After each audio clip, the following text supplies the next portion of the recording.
देखना इंद्रियों के न घोड़े भगे, इन पे संयम के दिन रात कोड़े लगे। जीवन रथ को सुमारग चलाते चलो, कृष्ण गोविंद गोपाल गाते चलो, कृष्ण गोविंद गोपाल गाते चलो, कृष्ण गोविंद गोपाल गाते चलो, कृष्ण गोविंद गोपाल गाते चलो, कृष्ण गोविंद गोपाल गाते चलो, कृष्ण गोविंद गोपाल गाते चलो, कृष्ण गोविंद गोपाल गाते चलो, ओ कृष्ण गोविंद गोपाल गाते चलो, कृष्ण गोविंद गोपाल गाते चलो, कृष्ण गोविंद गोपाल गाते चलो, कृष्ण गोविंद गोपाल गाते चलो।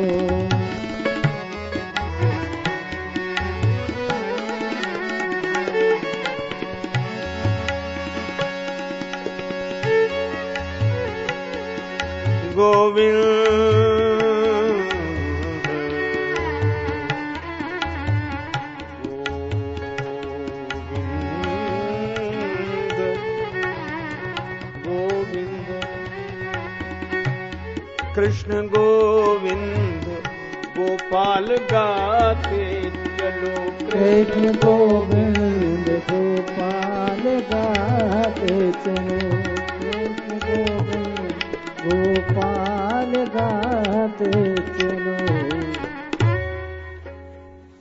श्री तुलसीदास जी ने लिखा है, बुझे कि काम अग्नि तुलसी, कहूं विषय भोग बहु घीते।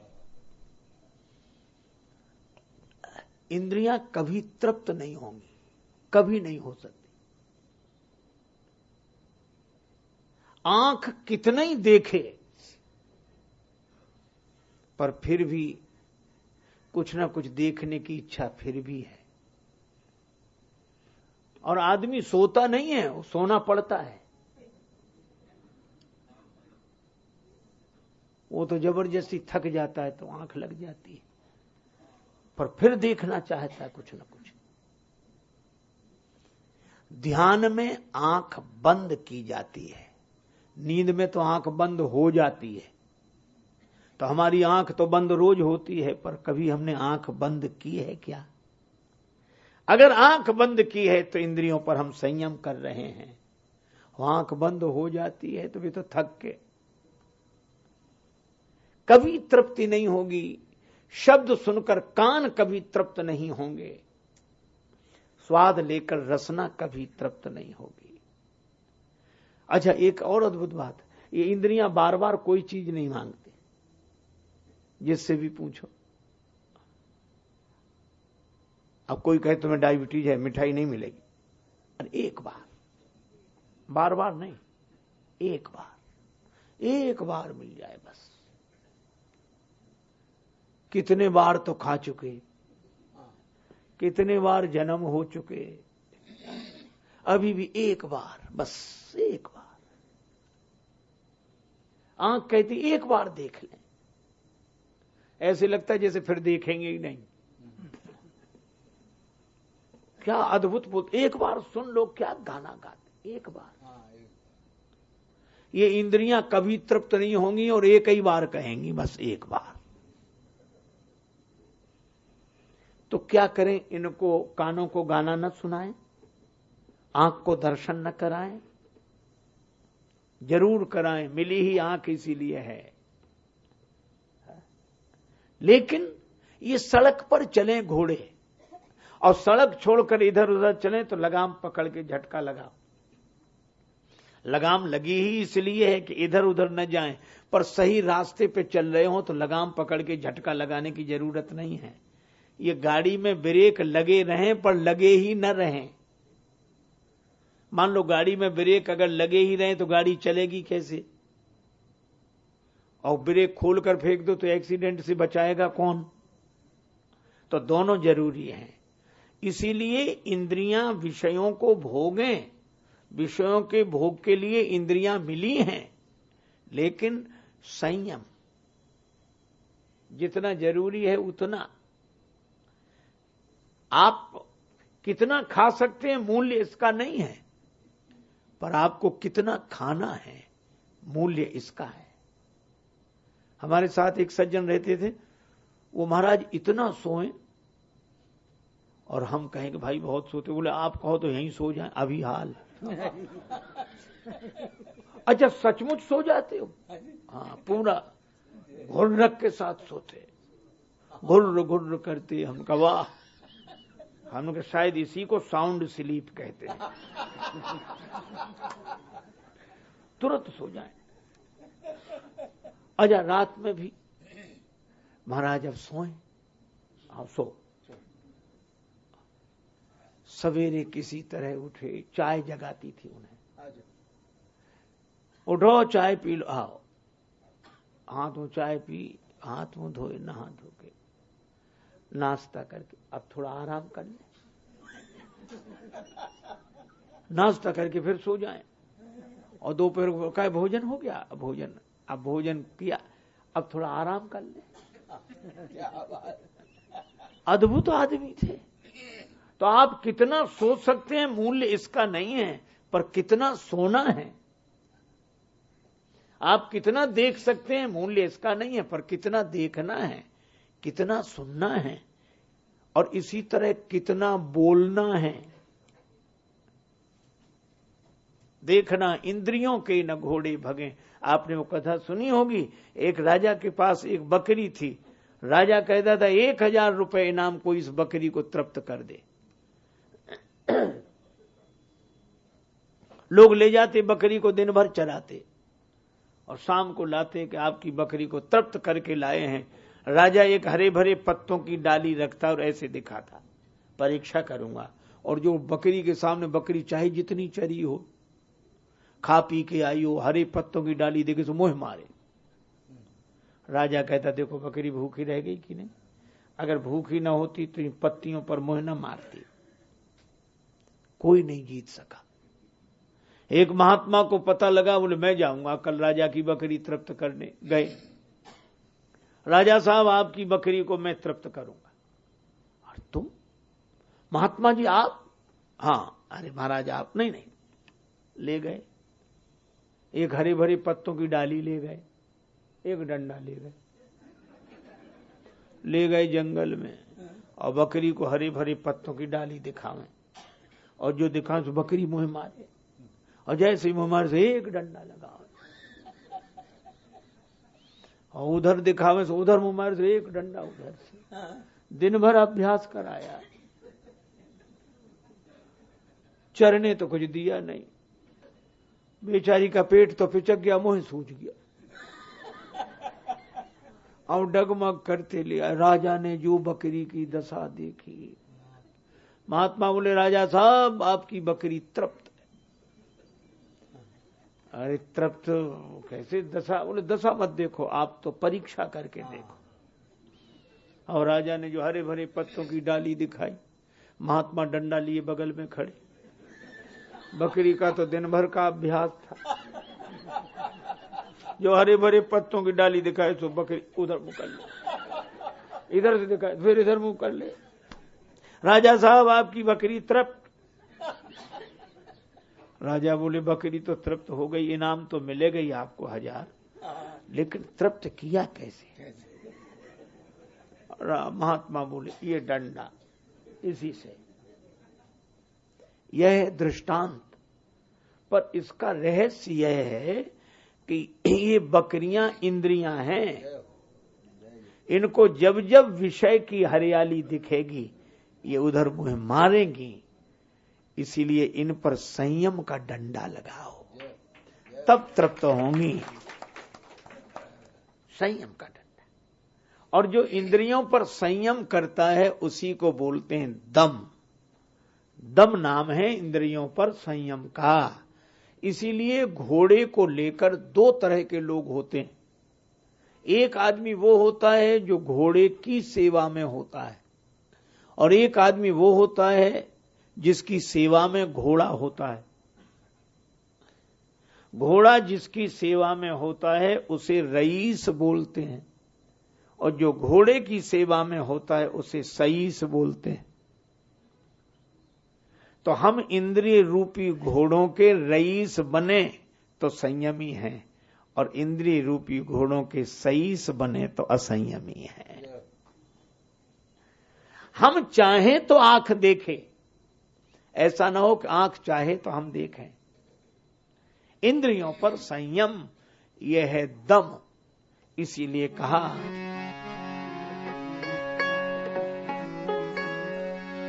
बल विवेक दम, बल विवेक दम पर एक भोरे, बल विवेक दम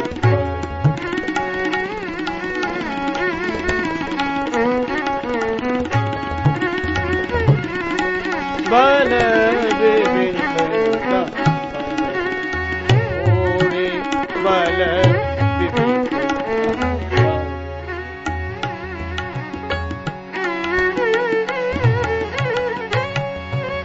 बल विवेक दाम पर हेत भोरे दम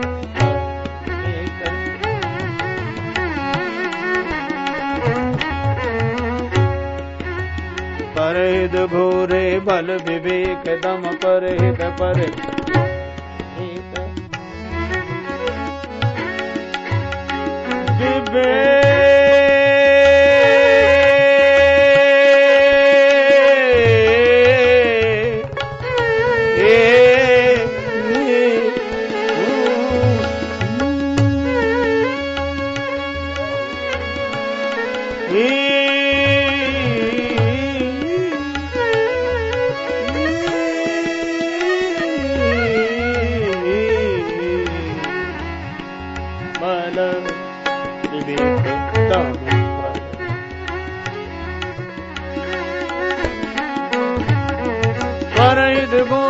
बल विवेक दम परित विवेक दम परित विवेक दम।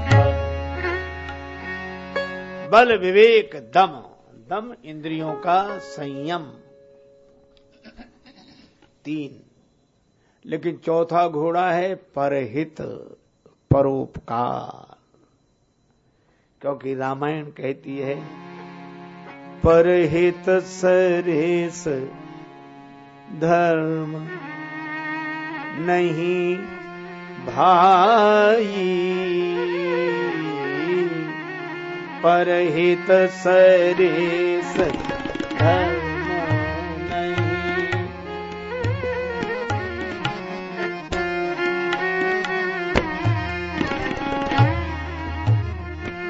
पर पीड़ा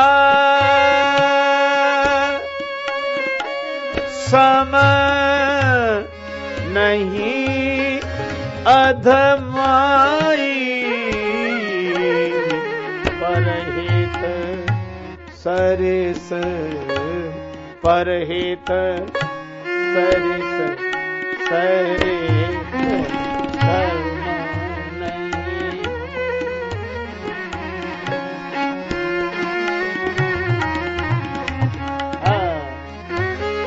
धर्म नहीं भाई,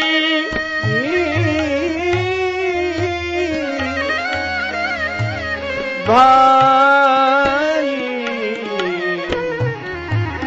भाई, परहित सरिस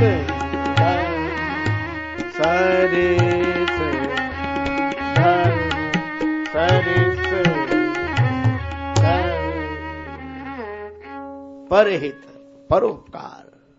उसी उदार की कथा सरस्वती बखानती, उसी उदार से धरा कृतार्थ भाव मानती। आहा वही उदार है परोपकार जो करे, आहा वही उदार है मनुष्य के लिए मरे। और परोपकार वही कर सकता है जो इंद्रियों का संयमी हो। अच्छा देखो, जिसकी भूख मिटती ही न हो वो दूसरे को क्या खिलाएगा? वो सोचेगा कि हमारी तो मिटे पहले। कोई कहे भी कि परोपकार करो, हम बैठे अभी। और यही कारण है, आप देखोगे रामचरितमानस में सहस्त्राबाहु का वर्णन है, 1000 भुजाएं जिसकी। अच्छा, मुख एक, भुजाएं 1000। जो 1000 भुजाओं से अपने एक मुख के लिए ही इकट्ठा करता हो, वो परोपकार कर सकेगा? भगवान ने 2 भुजाएं दी, बहुत है। 1000, ये 1000 भुजाओं से अपने एक मुख के लिए इकट्ठा करने वाला साक्षात लोभ है, लोभ। और इसीलिए भगवान परशुराम जी ने फरसे से इस सहस्त्राबाहु की भुजाएं काटी। सहस बाहु भुज छेदनि हारा, परस विलोक महीप कुमारा। अच्छा, एक अद्भुत बात है, परशुराम जी भगवान है ना, और फरसा है इनके पास, और फरसे से सहस्त्राबाहु की भुजाएं काटी। ये पुरातन कथा है, लेकिन सनातन सत्य भी है। सनातन सत्य इसलिए है कि परशुराम जी का फरसा है शस्त्र, और फरसे को कहा गया दान परसु, दान का फरसा। तो दान के फरसे से ही तो लोभ रूपी सहस्त्राबाहु की भुजाएं काटी परशुराम जी ने। इसका अर्थ है कि लोभ की 1000 भुजाएं काटने वाला है दान।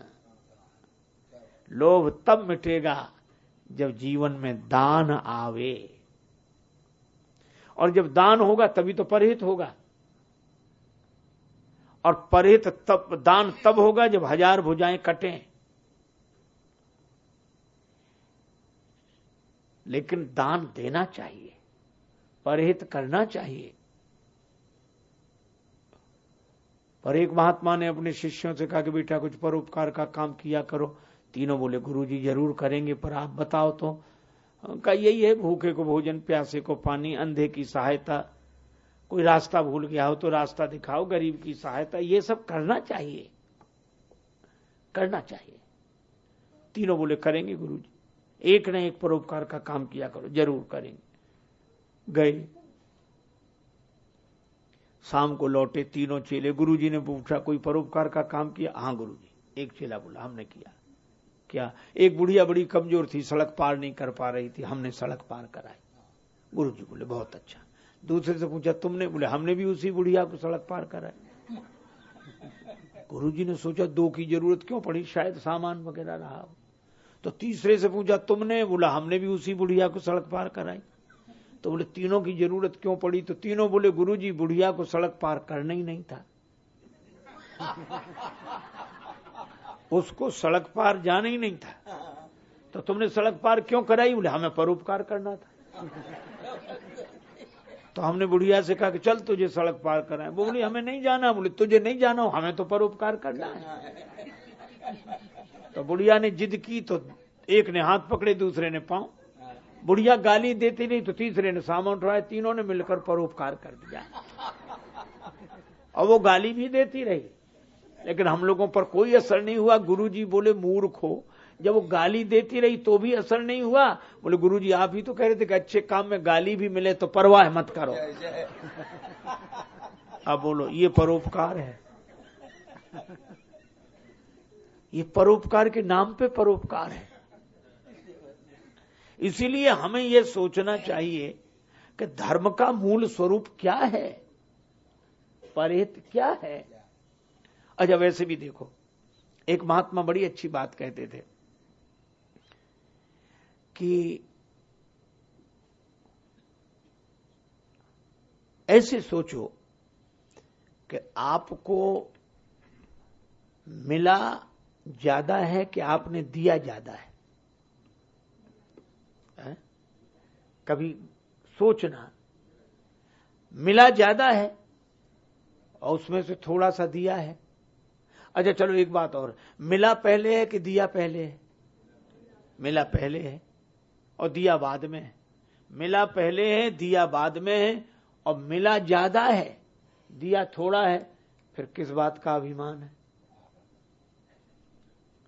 अगर देने वाले ने न दिया होता, अगर हमारे देने वाले दिन न होते तो हम कैसे दे पाते? लेकिन विडंबना है, जिनके पास देने वाले दिन हैं उनके पास देने वाला दिल नहीं है, और जिनके पास देने वाला दिल है उनके पास देने वाले दिन नहीं है। अगर भगवान ने हमें न दिया होता तो हम दीन दुखियों को कैसे देते, गरीबों को कैसे देते?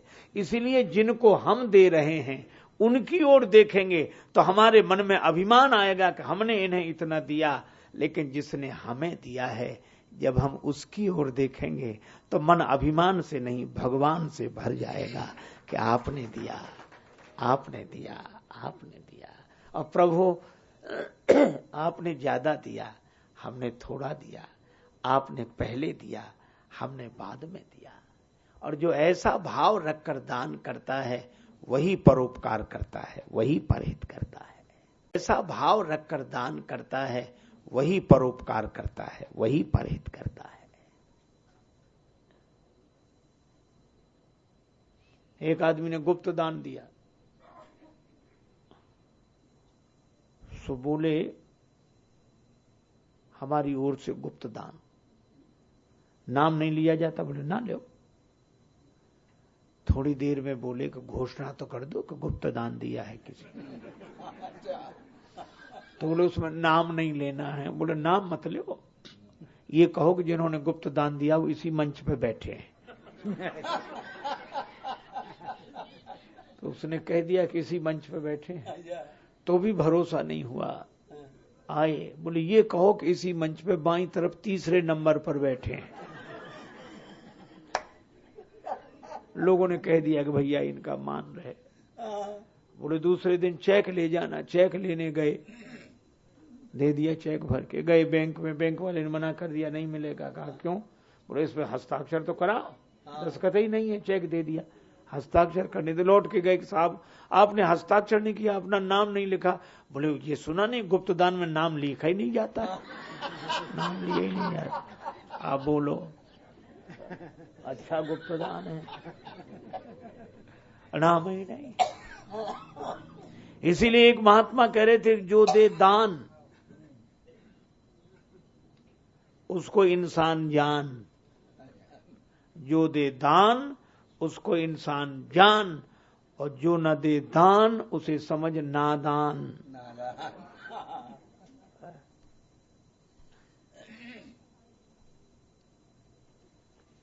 एक काशी में थे नंदन जी, उनके पास एक कवि गए। उन्होंने कवि को कुछ नहीं दिया तो किसी ने कहा कुछ नहीं मिला। बोले नाम ही ऐसा है। उसने श्लोक ही बना दिया, नंदन आदौ नकारा, शुरू में नकार, अंतहु नकारा, अंत में भी नकार, मध्य दकारा, मध्य में दकार, उसमें भी आधा नकार लगा है। एक सज्जन थे, उनका नाम था दानचंद। बहुत पुरानी घटना है। हमारे कानपुर के पास बिठूर है, बिठूर से 12 किलोमीटर दूर पर वो रहते थे। लोगों ने नाम दानचंद इसलिए रख दिया था कि उन्होंने जिंदगी भर दान दिया ही नहीं, डरते थे कभी भी बाहर जाएं तो डर लगे कि कोई ना कोई दान मांगेगा।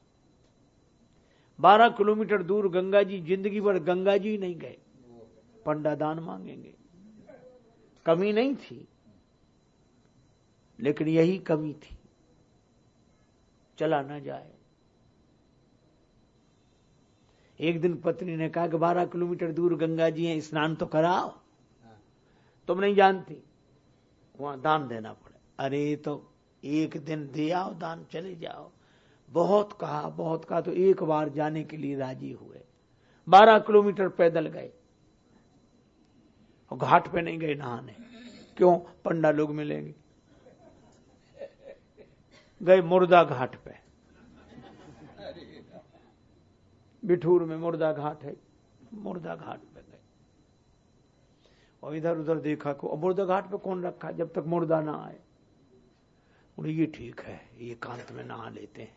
इधर उधर देखकर कपड़े उतारे, गंगा जी में प्रवेश किया और डुबकी लगाई कि जल्दी निकल आए।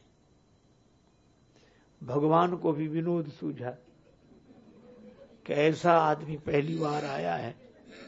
सो उन्होंने डुबकी लगाई, बाहर निकले, तब तक भगवान पंडा के रूप में उपस्थित। वो डुबकी लगा के बाहर निकले, भगवान बोले यजमान की जय हो, जय हो। और जो देखा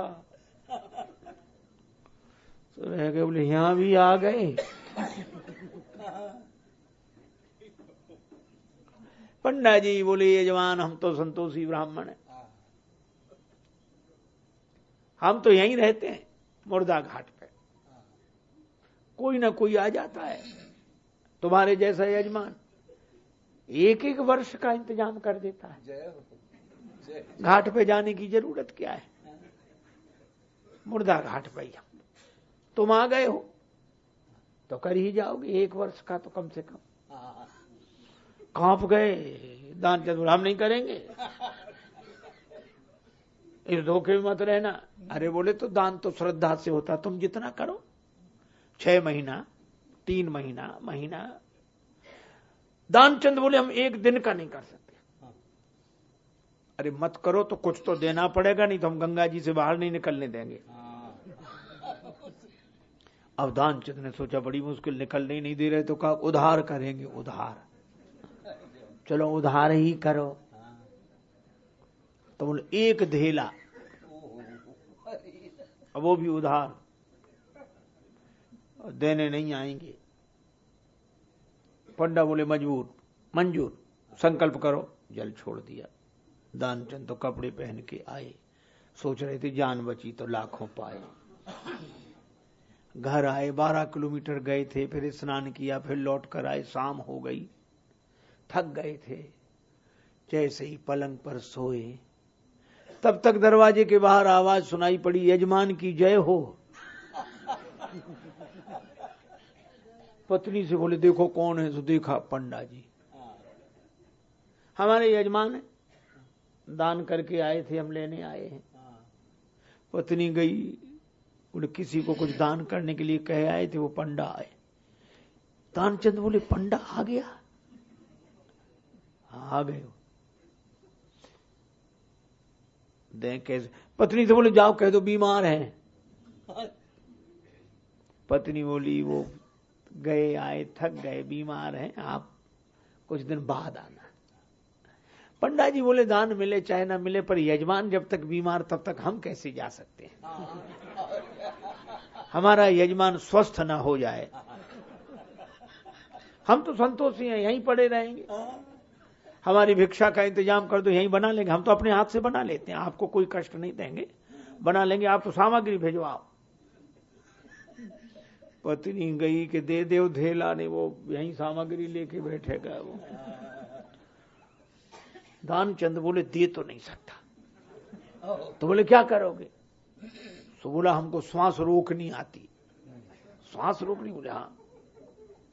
श्वास रोक के रह गया, कह दो कि मर गए। अब बोलो श्वास रोके पड़ा। पत्नी गई, सो रो कर बोली बुरा सा मुंह बना के, पंडा जी वो तो मर गए। पंडा जी बोले अरे राम राम राम, यजमान चले गए? तो जब तक उनका अंतिम संस्कार ना हो जाए हम कैसे जा सकते हैं? रात्रि का समय है, तुम कहां कहां किसी किसी बुलाओगे? हम सूचना किए देते। और पंडा जी तो अमित रूप प्रगटे ते ही काला, अनेक रूपों में प्रकट हुए, पूरे गांव में कहा कि दानचंद मर गए, दानचंद मर गए। थोड़ी देर में पूरा गांव इकट्ठा, और वो भी ऐसा विचित्र दानचंद की सांस न छोड़े, सांस रोके पड़ा।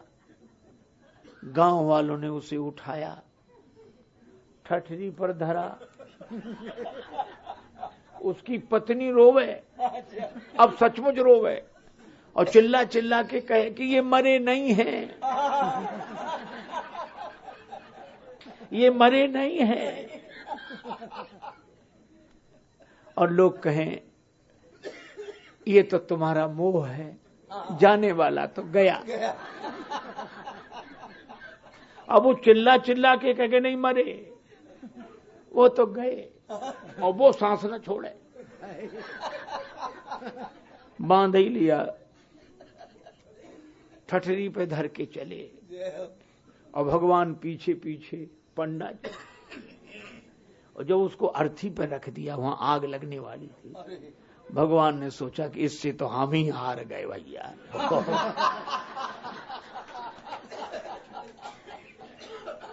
तो बोले इसके कान में कुछ मंत्र बोलना है अंतिम समय, हम पंडा हैं, बोलो। सो भगवान ने कान में कहा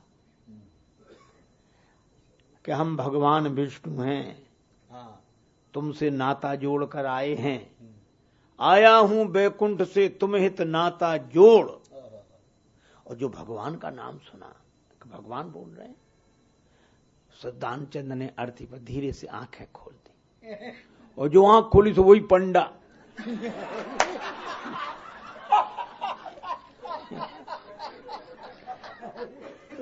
तो फिर आंख बंद कर दी। भगवान बोले हम कुछ लेंगे नहीं, हमसे ही मांग लो, मांग लेहु वरदान कछु, कुछ वरदान मांग लो। तो दानचंद बोले बस धेला दीजिए छोड़, और कुछ नहीं चाहिए। अब बोलो, जहां लोभ की ऐसी विचित्र दशा हो, वहां कैसे दान हो, कैसे परोपकार हो, कैसे परमार्थ हो। इसलिए इंद्रियों पर संयम हो, हमें इतना ही चाहिए, बस ज्यादा नहीं है। साईं इतना दीजिए जामे कुटुंब समाए, मैं भी भूखा न रहूं, साधु न भूखा जाए, अतिथि न भूखा जाए। ये ऐसे लोग जब इंद्रियों पर संयम रखते हैं तभी वे परोपकार कर पाते हैं। इसलिए 4 घोड़े हैं, बल के साथ विवेक, अर्थात वैराग्य का बल होगा तो विवेक साथ में रहेगा, और इंद्रियों का संयम होगा तो परोपकार साथ रहेगा। इसलिए बल विवेक दम परहित, घोरे बल विवेक दम परहित।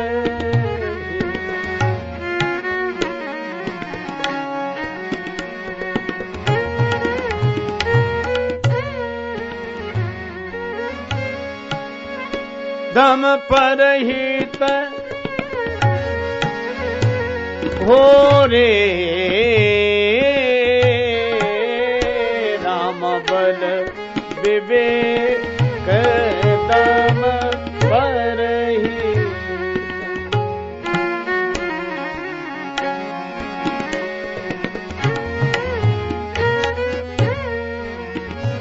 क्षमा कृपा क्षमा क्षमा क्षमा कृपा समता रजू जोरे, क्षमा कृपा समता रजू जोरे। कृपा समता कृपा समता कृपा समता। अब 4 घोड़े हैं, बल, विवेक, इंद्रिय संयम और परोपकार, और रस्सियां 3 हैं, क्षमा, कृपा, समता, रज जोड़े। क्षमा की रस्सी, कृपा की रस्सी, समता की रस्सी। अच्छा, अब आप विचार करना, जब घोड़े 4 हैं तो रस्सियां 3 क्यों? किस घोड़े को स्वतंत्र छोड़ें? कुछ लोगों ने कहा कि विवेक को स्वतंत्र छोड़ना चाहिए। वो तो ठीक है, विवेक को स्वतंत्र छोड़ दें, लेकिन परोपकार को स्वतंत्र छोड़ दें। अच्छा, अब मैं दूसरी बात आपसे कहूं, इनमें से किसी को भी स्वतंत्र नहीं छोड़ा जा सकता है, परोपकार को भी नहीं। एक भिखारी गया किसी के पास मांगने, उसने देखा, हाथ जोड़, बाबू मिले कुछ, बाबू। बाबू ने देखा 2000 रुपए, लो बड़े गर्व, ले जाओ। भिखारी ने 2000 ले तो लिए, हंसने लगा। ये हंस क्यों रहे हो? खुश होते तो बात, हंस क्यों रहे हो? बोले कोई बात नहीं। बोले नहीं, हंस क्यों रहे हो? तो बोला ऐसे हम भी देते थे पहले, ऐसे ही हम देते थे। तो हमारे यहां यह नहीं कहा गया कि इनको स्वतंत्र रखो, मर्यादा है उनकी। आप राम देखेंगे, एक कथा है बलि महाराज की, बलि की कथा है श्रीमद् भागवत में। महाराज बलि को शुक्राचार्य जी, उनके गुरुदेव ने समझाया कि वामन भगवान हैं, ये भगवान विष्णु हैं, ये वामन रूप में आए हैं, तुम्हें छल लेंगे, तो गुरु की बात माननी चाहिए। पर बलि ने क्या कहा? भगवान है, अरे तो मैं दूंगा, क्यों? नाम होगा तो भगवान को दिया, भगवान मांगने वाले बन के खड़े हुए। और बलि की माता भी कहने लगी कि मैं सती नहीं हुई बैरोचन के साथ, अच्छा हुआ, भली भई मैं न जरी बैरोचन के साथ, मेरो सुत ऐसो भयो हरि पसारे हाथ। भगवान मांग रहे हैं।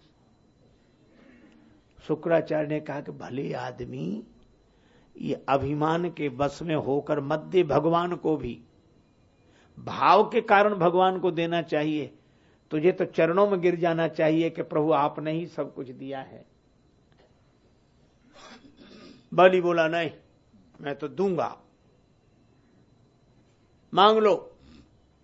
भगवान वामन ने कहा कि 3 पग भूमि। अरे जितने तुम छोटे हो, मांगने में भी वैसे ही हो, 3 पग भूमि। और भगवान मन ही मन हंस रहे थे कि जिसके खुद के 2 पग हों वो 3 पग भूमि देगा कैसे? हाँ, मांग लो, नाप लो। मांगते समय भगवान छोटे थे, मापते समय बड़े हो गए। एक चरण में पूरा ब्रह्मलोक, फिर आकाश। भगवान बोले तीसरा चरण कहां रखूं? बलि ने कहा देने के लिए मेरे पास अब कुछ नहीं बचा है, लेकिन हां बचा है। कौन? देने वाला बचा है। ये देने वाले का अभिमान बचा है। तीसरा चरण आप मेरे सिर पर रख दीजिए। और भगवान ने तीसरा चरण महाराज बलि के सिर पर रखा, है ना। तो बलि कहां चले गए? पाताल। अब ये कथा कितना सुंदर संकेत देती है कि बलि जिस धरातल पर थे उस पर नहीं रहे, कहां चले गए? पाताल। तो जो अभिमान के कारण दान देते हैं, अपने अभिमान को तुष्ट करने के लिए जो दान देते हैं, वे भी धरातल पर नहीं रहते हैं, वे भी पाताल में ही चले जाते हैं, वे धरती पर दिखाई नहीं देते। रामचरितमानस की कथा है। महाराज दशरथ पूरी प्रजा को दान दे रहे हैं कि राम जी को युवराज पद पर बिठाऊंगा। पर कैकेयी माता ने कहा कि पहले कर्ज तो चुकाओ, हमारे जो 2 वरदान देने के लिए कहे वो तो दो, फिर दान देना। तो इसका अर्थ यह है कि जब महाराज दशरथ अपने मन से दान दे रहे थे पूरी प्रजा को, पर पिछले वचनों का कर्ज नहीं चुका पा रहे थे, तब उनकी यह दशा हुई। और दान का विचार न करके अभिमान से जुड़कर दान देने की बात महाराज बलि ने सोची, तो पाताल चले गए, धरातल छूट गया। तो भैया ये परोपकार को भी, परमार्थ को भी स्वतंत्र मत छोड़ो। इसीलिए हमारे शास्त्रों ने कहा कि दान हमें जरूर देना चाहिए, पर कितना, तो कहा आय का 10वांश और भोजन का 1/4। भोजन का 1/4 हिस्सा हम ऐसे को दें जिसका हमारे स्वार्थ से कोई संबंध न हो, और आय का 10वां हिस्सा हम परमार्थ में लगाएं। तो एक मर्यादा बनाई गई है, अपने लिए पहले सुरक्षित करके फिर जो शेष बचे उससे दान करें, उससे परमार्थ करें। तो परहित के घोड़े को भी स्वतंत्र नहीं छोड़ा जा सकता, विवेक भी स्वतंत्र नहीं, गुरुदेव के अधीन है, सत्संग के अधीन है, बिनु सत्संग विवेक न होई। तो फिर ये बात समझ में नहीं आ रही कि जब घोड़े 4 हैं तो 3 रस्सियां क्यों? 3 रस्सियां इसलिए, अब आप बड़े ध्यान से सुनना, ये प्रसंग बड़ा अद्भुत है।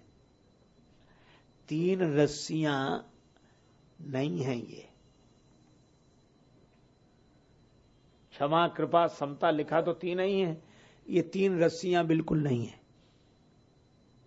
फिर ये ऐसे हैं जो गांव के जीवन को जीने वाले हैं, जिन्होंने गांव में देखा है, गांव में रस्सी बनाई जाती है? तो रस्सी की 3 लड़ियां, और 3 लड़ियों को मिलकर बंटते हैं, पर रस्सी एक रहती है, पर लड़ियां 3 रहती हैं।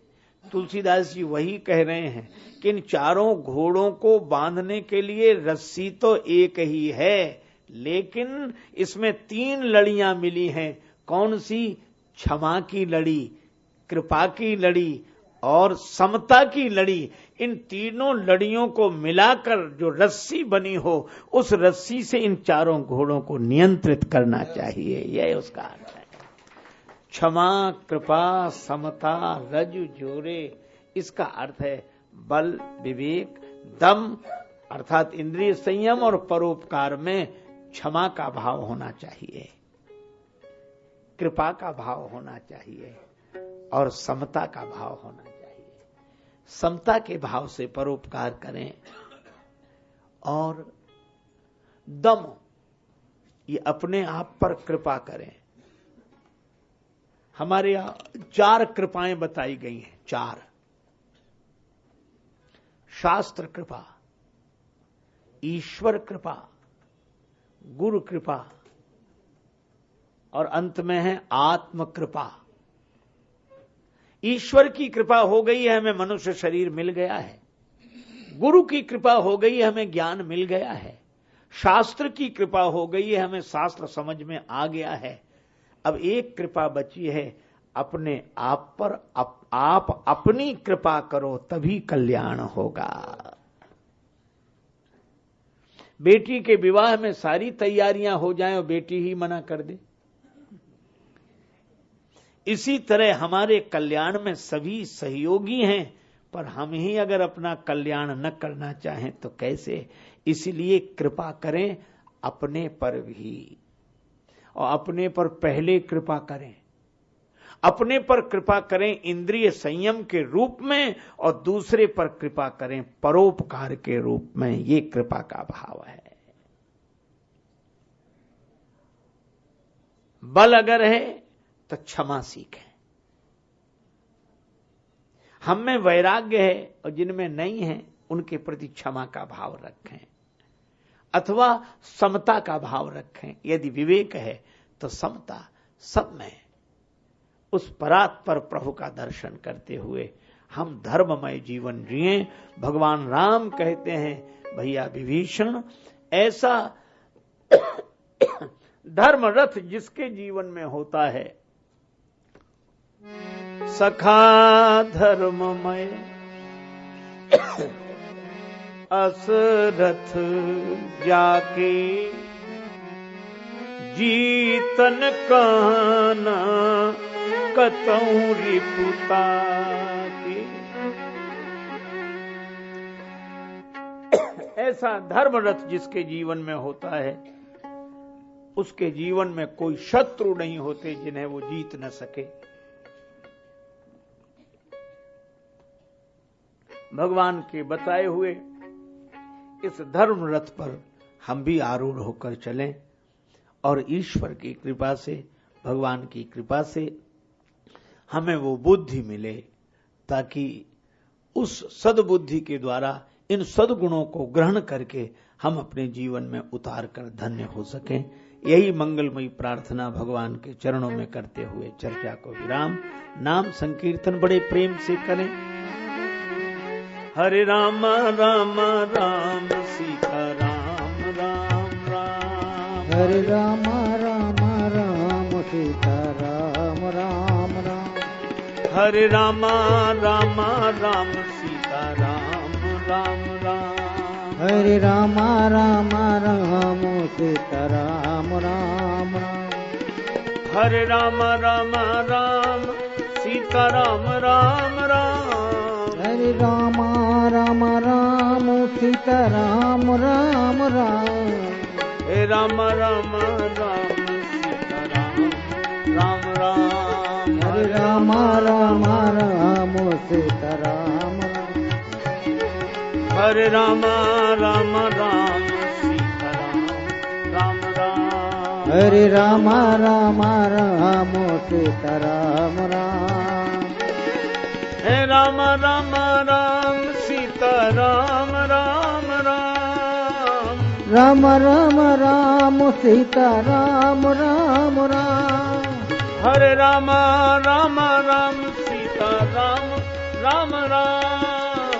राम राम राम सीता राम राम राम। हरे राम राम राम सीता राम राम राम। हरे राम राम राम सीता राम राम। हरे राम राम राम सीता राम राम राम। राम राम राम सीता राम राम राम। हरे राम राम राम सीता राम राम राम। हरे राम राम राम सीता राम राम। हरे राम राम राम सीता राम राम राम। हरे राम राम राम सीता राम राम राम। हे राम राम राम सीता राम राम राम। हरे राम राम राम सीता राम राम। सिय सिय सुमिरत राम जू, सिय सुमिरत श्री राम। जुगल नाम राजेश जपी, भगत लहे विश्राम। श्री सीताराम जी महाराज की जय। श्री हनुमान जी महाराज की जय। श्री गौरी शंकर भगवान की जय। श्री राधा कृष्ण भगवान की जय। श्री तुलसीदास जी महाराज की जय। श्री गुरुदेव भगवान की जय। सब संतन की जय। सब भक्तन की जय। जय जय श्री सीताराम। जय जय श्री राधे श्याम। नमः पार्वती पतये हर हर महादेव।